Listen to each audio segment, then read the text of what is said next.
అందరికీ నమస్కారం. నేటి regional, national, international current events గురించి డిస్కస్ చేద్దాం. అంతకంటే ముందుగా నిన్న ఇచ్చినటువంటి క్వశ్చన్ యొక్క ఆన్సర్ను గమనిద్దాం. యువ ఓటర్లను చైతన్యపరచడానికి పోలింగ్ ఆహ్వానాలు పంపించాలని నిర్ణయించిన రాష్ట్రం ఏది? జవాబు వచ్చేసి హర్యానా. మొదటి టాపిక్ వచ్చేసి నిమ్స్ డైరెక్టర్ బీరప్పకు ఎఫ్ఆర్సిఎస్ గౌరవం, కష్టతరమైన శస్త్రచికిత్సల విజయవంతం, పేద రోగులకు సేవలు అందించినందుకు Nizam institute of medical sciences NIMS director Nagari బీరప్పకు అరుదైన గౌరవం దక్కింది. చారిత్రక royal college of physicians and surgeons of Glasgow RCPSG UK ఆయనకు fellowship of the royal college of surgeon FRCS ప్రకటించింది. సో పేదలకు అతను చేసిన సేవలకు గాను అంతర్జాతీయంగా ప్రాముఖ్యత కలిగినటువంటి రాయల్ కాలేజ్ ఆఫ్ సర్జన్ అనేటువంటిది బీరప్ప గారికి ఈ గౌరవాన్ని అందించడం అనేటువంటిది జరిగింది. సరే, ఈ టాపిక్ మీద ఎటువంటి ప్రశ్న వస్తుందో తెలుసుకుందాం. Fellowship of the royal college of surgeon అనే గౌరవం ఏ దేశం ప్రదానం చేస్తుంది? జవాబు వచ్చి యూకే, యునైటెడ్ కింగ్డమ్. తర్వాత టాపిక్ వచ్చేసి లోక్సభ ఎన్నికల పరిశీలనకు విదేశీ అతిథులు. భారత్ చేరుకున్న 23 దేశాలకు చెందిన 75 మంది ప్రతినిధులు ప్రస్తుతం భారత్లో జరుగుతున్న లోక్సభ ఎన్నికలను ప్రత్యక్షంగా పరిశీలించేందుకు ఆస్ట్రేలియా, రష్యా, శ్రీలంక, బంగ్లాదేశ్ సహా 23 దేశాలకు చెందిన 75 మంది ఎన్నికల నిర్వహణ సంస్థల ప్రతినిధులు భారత్ చేరుకున్నారు. వీరు చిన్న చిన్న బృందాలుగా విడిపోయి మహారాష్ట్ర, గోవా, గుజరాత్, కర్ణాటక, మధ్యప్రదేశ్, ఉత్తరప్రదేశ్ రాష్ట్రాల్లోని వివిధ నియోజకవర్గాల్లో పర్యటించనున్నారు. ఎన్నికలకు సంబంధించిన ఏర్పాట్లు, ఇతర అంశాలను పరిశీలిస్తారు. మన భారతదేశం ప్రపంచంలోనే అతిపెద్ద ప్రజాస్వామ్య వ్యవస్థ కలిగినటువంటి దేశం. ఒక ప్రజాస్వామ్య దేశానికి అద్భుతమైనటువంటి విజయం ఏంటంటే నిష్పక్షపాతమైనటువంటి ఎటువంటి ఆటంకాలు, డిస్టర్బెన్సెస్ లేనటువంటి సజావుగా జరిగేటువంటి ఎన్నికల ప్రక్రియ అనేటువంటిది చాలా ముఖ్యం. మన భారతదేశంలో ఈ ఎన్నికలను సజావుగా నిర్వహించేటువంటి స్వతంత్ర ప్రతిపత్తి కలిగినటువంటి ఎలక్షన్ కమిషన్ తన బాధ్యతను నిర్వర్తిస్తున్నప్పటికీ కూడా ప్రపంచంలో కూడా ఇతర దేశాలు అనేటువంటివి కూడా మన యొక్క ఎన్నికల విధానాన్ని పరిశీలించడానికి, మన ఎన్నికల వ్యవస్థలో ఉన్నటువంటి మంచి విషయాలను సేకరించడానికి కూడా ఇతర దేశాల నుంచి పరిశీలకులు అనేటువంటి వాళ్ళు రావడం జరుగుతూ ఉన్నది. సో ఈ టాపిక్ మీద మరి ఎటువంటి ప్రశ్నలు వస్తాయో తెలుసుకుందాం. లోక్సభ ఎన్నికల పరిశీలనకు ఎన్ని దేశాల విదేశీ అతిథులు హాజరవుతున్నారు అంటే జవాబు వచ్చేసి 23 దేశాలకు సంబంధించినటువంటి ప్రతినిధులు హాజరవుతున్నారు. టాపిక్ వచ్చేసి భారత్కు పెనుశాపంగా నోటి క్యాన్సర్. 2022లో $560 కోట్ల ఉత్పాదక నష్టం. టాటా మెమోరియల్ సెంటర్ అధ్యయనం. భారతదేశంలో పేద మధ్యతరగతి కుటుంబాలు ఎక్కువగా క్యాన్సర్ బారిన పడుతున్నారు. ముఖ్యంగా పురుషులు ఎక్కువగా నోరు మరియు గొంతు క్యాన్సర్తో మరణిస్తున్నారు. ఎందుకంటే పాన్ మసాలా, పొగాకు, మద్యం లాంటి వాటికి బానిస కావడం వల్ల ఈ రకమైన క్యాన్సర్స్ సంభవిస్తున్నాయి. ఇంకా మహిళల పరంగా కనుక చూసినట్లయితే ఎక్కువగా బ్రెస్ట్ క్యాన్సర్ మరియు గర్భాశయ క్యాన్సర్ల ద్వారా ఎక్కువ మంది మహిళలు మన భారతదేశంలో మరణిస్తున్నారనేటువంటిది మనందరికీ విదితమే. ఈ టాపిక్ను చూద్దాం ఒకసారి. నోటి క్యాన్సర్ల కారణంగా 2022లో భారత్లో ఉత్పాదక నష్టం సుమారు $560 కోట్ల ఉందని టాటా మెమోరియల్ సెంటర్ టీఎంసీ అధ్యయనం తేల్చింది. ఇది దేశ జీడిపిలో 0.18% అని పేర్కొంది. నోటి క్యాన్సర్ కారణంగా ప్రపంచవ్యాప్తంగా సంభవిస్తున్న మరణాల్లో 3/2 వంతులు భారత్లోనే ఉన్నాయని తెలిపింది. 2019 నుంచి 2022 మధ్య 36 నెలల కాలంలో క్యాన్సర్ చికిత్స పొందిన 100 మంది రోగులను టీఎంసీ అధ్యయనం చేసింది. ఇందులో వెల్లడైన అంశాలివి: 91% మరణాలు లేదా నయం చేయలేని క్యాన్సర్లు 41.5 ఏళ్ల వయసు వారిలోనే సంభవించాయి. 70% ప్రారంభ దశ, 86% ముదిరిన దశ క్యాన్సర్లు మధ్యతరగతి కుటుంబాల వారిలోనే బయటపడ్డాయి. అకాల మరణాల కారణంగా కోల్పోయిన ఉత్పాదకతను మానవ మూలధన విధానం ద్వారా లెక్కించారు.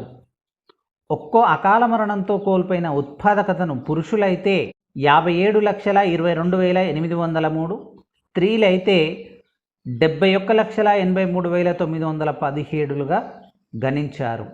ఈ టాపిక్ మీద ఎటువంటి ప్రశ్నలు వస్తాయో తెలుసుకుందాం. నోటి క్యాన్సర్ల కారణంగా 2022లో భారత్లో ఉత్పాదక నష్టం సుమారు 560 కోట్లని తన రిపోర్టులో స్పష్టం చేసిన సంస్థ ఏది? జవాబు వచ్చేసి టాటా మెమోరియల్ సెంటర్, దానినే టీఎంసీ అని పిలుస్తాం. తర్వాత మన టాపిక్ వచ్చేసి బాలల నేర న్యాయ వ్యవస్థలకు అంతర్జాతీయ సహకారం అవసరం. Justice DY Chandrachud. మైనర్లను ఉపయోగించుకుంటూ చేసే అంతర్జాతీయ నేరాలు, ఆన్లైన్ మోసాల సంఖ్య పెరుగుతున్న ప్రస్తుత కాలంలో వాటిని అరికట్టడానికి బాలల నేర న్యాయ వ్యవస్థలకు అంతర్జాతీయ సహకారం అవసరమని భారత ప్రధాన న్యాయమూర్తి సిజేఐ జస్టిస్ డివై చంద్రచూడ్ పేర్కొన్నారు. ఈ టాపిక్ మీద మరి ఎటువంటి ప్రశ్న వస్తుందో గమనిద్దాం. బాలల నేర న్యాయ వ్యవస్థకు అంతర్జాతీయ సహకారం అవసరమని ఇటీవల ఎవరు పేర్కొన్నారు? జవాబు వచ్చేసి సిజేఐ జస్టిస్ డివై చంద్రచూడ్. మన తర్వాత టాపిక్ వచ్చేసి పాకిస్తాన్లో యోగా తరగతులు షురు. మంచిని ఎవరమైనా స్వీకరించాలి. ప్రస్తుత తరుణంలో ప్రపంచవ్యాప్తంగా బాగా ప్రాచుర్యం పొందిన యోగాకు జన్మస్థానం భారతదేశం కావడం మన పూర్వీకుల దూరదృష్టికి, వారి యొక్క అద్భుతమైన జ్ఞానానికి పరాకాష్ఠగా మనం చెప్పుకోవచ్చు. ప్రపంచవ్యాప్తంగా గుర్తింపు పొందిన భారతీయ ప్రాచీన శారీరక, మానసిక, ఆధ్యాత్మిక సాధనమైన యోగా దాయాది దేశమైన పాకిస్తాన్లోనూ ఇప్పుడు అధికారికంగా ప్రవేశించింది. ఇస్లామాబాద్ రాజధాని అభివృద్ధి సంస్థ సిడిఏ ఇక్కడ F9 పార్కులో ఉచిత యోగా తరగతులు ప్రారంభించింది.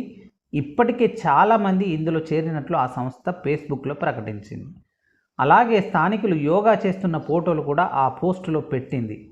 సిడిఏ నిర్ణయాన్ని స్థానికులు స్వాగతిస్తున్నారు. ఈ టాపిక్ మీద ఎటువంటి ప్రశ్న వస్తుందో చూద్దాం. యోగా ఆధ్యాత్మిక సాధన అనేది ప్రపంచంలో ఏ దేశంలో ఉద్భవించింది? జవాబు వచ్చేసి భారతదేశం. తర్వాత మన టాపిక్ వచ్చేసి 25 కేజీల బంగారంతో పట్టుబడ్డ ఆఫ్ఘాన్ దౌత్యవేత్త జకియా వార్దక్ రాజీనామా. భారత్లోని ఆఫ్ఘనిస్తాన్ సీనియర్ దౌత్యవేత్త జకియా వార్దాక్ ఇటీవల ముంబై విమానాశ్రయంలో 25 కేజీల బంగారాన్ని అక్రమంగా తరలిస్తూ directorate of revenue intelligence DRI అధికారులకు పట్టుబడ్డారు. దాదాపు 18.6 కోట్ల విలువైన ఈ బంగారాన్ని ఆమె దుబాయ్ నుంచి భారత్కు తన వస్త్రాల్లో తరలించారని తనిఖీల్లో ఈ విషయం బయటపడింది. కంచే చేను మేస్తే కాపలా ఎవరన్నట్టుగా ఉన్నత స్థాయిలో అంతర్జాతీయ దౌత్యవేత్తగా ఉన్నటువంటి ప్రముఖులు కూడా అక్రమ రవాణాకు పాల్పడడం అనేటువంటిది చాలా బాధాకరం. ఈ టాపిక్ మీద ఎటువంటి ప్రశ్న వస్తుందో ఒకసారి గమనిద్దాం. ఇటీవల 25 కేజీల అక్రమ బంగారంతో పట్టుబడ్డ ఆఫ్ఘనిస్తాన్ దౌత్యవేత్త ఎవరు? జవాబు వచ్చేసి జకియా వార్దాక్. తర్వాత టాపిక్ వచ్చేసి ప్యారిస్ లక్ష్యానికి ఆమెడ దూరంలో దేశాల వాతావరణ ప్రణాళికలు. నిజానికి 2015వ సంవత్సరంలో ప్యారిస్ అగ్రిమెంట్ అనేటువంటిది 190 దేశాలు కలిసి ప్యారిస్ ఒప్పందంపై సంతకాలు చేశాయి. పారిశ్రామిక ఉద్గారాలను తగ్గించాలని నిర్ణయించినప్పటికీ ఇది అమలు కాకపోగా అధికమవుతున్నది. ప్యారిస్ ఒప్పందంలో నిర్దేశించిన లక్ష్యాలకు అనుగుణంగా కర్బన ఉద్గారాల నిర్మూలనకు దేశాలు సమర్పించిన ప్రణాళికలు ఆశాజనకంగా లేవని తాజా అధ్యయనం పేర్కొంది. జర్మనీలోని Mercator research institute on global commons and climate change నేతృత్వంలోని అంతర్జాతీయ శాస్త్రవేత్తల బృందం ఈ పరిశోధన చేసింది. పారిశ్రామికీకరణకు ముందు నాటితో పోలిస్తే భూతాపాన్ని 1.5 డిగ్రీల సెల్సియస్కు తగ్గించాలని ప్యారిస్ ఒప్పందం పేర్కొంది. దీనికి అనుగుణంగా భాగస్వామ్య దేశాల కర్బన ఉద్గారాల నిర్మూలనకు ప్రణాళికలను ప్రకటించాయి. గ్రీన్ హౌస్ ఉద్గారాల్లో అతి ముఖ్యమైన కార్బన్ డయాక్సైడ్ నిర్మూలనకు సంబంధించిన వాతావరణ విధానాన్ని దేశాలు ఇంకా మెరుగుపరచాల్సి ఉందని శాస్త్రవేత్తలు తెలిపారు. ఈ టాపిక్ మీద మనకు ఎటువంటి ప్రశ్నలు వస్తాయో గమనిద్దాం. ప్యారిస్ అగ్రిమెంట్ ప్రకారం ఎన్ని డిగ్రీల సెంటీగ్రేడ్ ఉష్ణోగ్రతను తగ్గించాలి? జవాబు వచ్చేసి 1.5 డిగ్రీల సెంటీగ్రేడ్ అనేటువంటిది నేటి క్వశ్చన్. FRCSని అందిస్తున్న సంస్థ పేరేంటి? జవాబును కామెంట్ రూపంలో పెట్టండి. ఒకసారి ఓవర్వ్యూ చూద్దాం. నిమ్స్ డైరెక్టర్ బీరప్పకు FRCS గౌరవం. లోక్సభ ఎన్నికల పరిశీలనకు విదేశీ అతిథులు. భారత్ చేరుకున్న 23 దేశాలకు చెందిన 75 మంది ప్రతినిధులు. భారత్కు పెను శాపంగా నోటి క్యాన్సర్. 2022లో $560 కోట్ల ఉత్పాదకత నష్టం. టాటా మెమోరియల్ సెంటర్ అధ్యయనం. బాలల నేర న్యాయ వ్యవస్థలకు అంతర్జాతీయ సహకారం అవసరం. CJI justice DY Chandrachud. పాకిస్తాన్లో యోగా తరగతులు షురు. 25 కేజీల బంగారంతో పట్టుబడ్డ ఆఫ్ఘాన్ దౌత్యవేత్త జకియా వార్దాక్ రాజీనామా. ప్యారిస్ లక్ష్యానికి ఆమెడ దూరంలో దేశాల వాతావరణ ప్రణాళికలు. ఇవి ఈరోజు మనం డిస్కస్ చేసినటువంటి topics. All the very best. Thank you one and all.